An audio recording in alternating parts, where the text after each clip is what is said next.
There's a big difference between anger and bad temper. We've talked about anger before, and I've noted that sometimes it's an appropriate expression, and we can take action based on our anger in positive ways. Not that often, mind you, but sometimes. Bad temper is a different story. Bad temper describes someone's way of being much or even most of the time. People can be known for having a short fuse, for flying off the handle. There are other euphemisms that we use to describe bad temper, but in all cases, it is a strong negative. And if you and or I recognize ourselves as having been guilty of bad temper, at least often enough where others notice it and make a note of reminding us of it, then we have something to work on. Men, especially, are prone to some pretty erratic and bad behaviors associated with bad temper. If you lash out at someone, verbally abusing them or physically abusing them, obviously that is a very serious matter. Even just throwing things around or swearing up a storm over a frustration is an example of bad temper, which really gains us nothing, but certainly makes us look foolish and sometimes gets us into a great deal of trouble or even causes tragedy. What really prompts this discussion for me is two cases in the United States involving the murder of young women at the hands of abusive boyfriends. One of them had already been convicted of the crime and escaped on his way to prison, was caught after a 2 week chase, and now is thankfully back in a state prison. The other case didn't get as much attention. It happened in Florida, and it involved a young woman who really was doing very well in her career. She was an up and comer, she had goals, she had a loving family around her, but she lived with a young man who had been abusive to her in the past and controlling. And when she disagreed with him over a relatively trivial matter, his bad temper got the worst of him. He picked up a pistol and shot her dead. Now there is a family left to mourn, a young life that will never be allowed to flourish, that was cut so brutally short, and a young man who almost immediately after pulling the trigger felt intense remorse, called the police, in fact, on himself, and surrendered immediately. It's too late for him, though, and there really isn't much sympathy for someone like that at this point, except that his behavior that resulted in this death represents a tragic end for her, and yes, for him as well. So I suppose there can be a degree of sympathy in two lives being painfully shortened.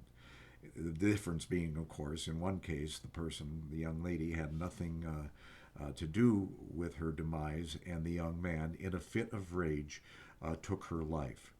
Bad temper can cause bad behaviors to spiral out of control very quickly because it reduces our inhibitions to think rationally.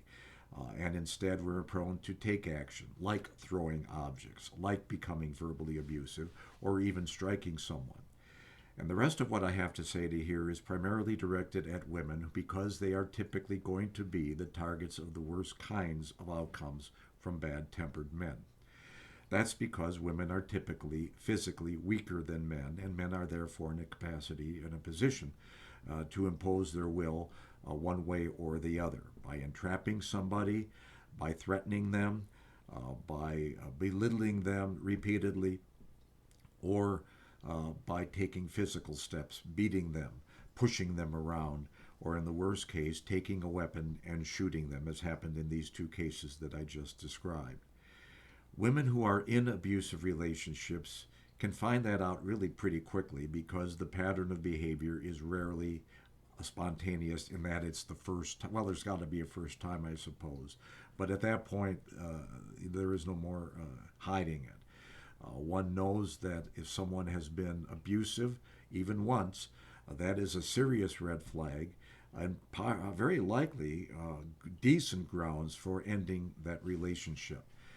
Men are often remorseful after expressing their rage, uh, but uh, they may do it again and ask for forgiveness again and again and again. Women who put up with that are putting themselves at extreme danger even if they're married, and especially if they have children.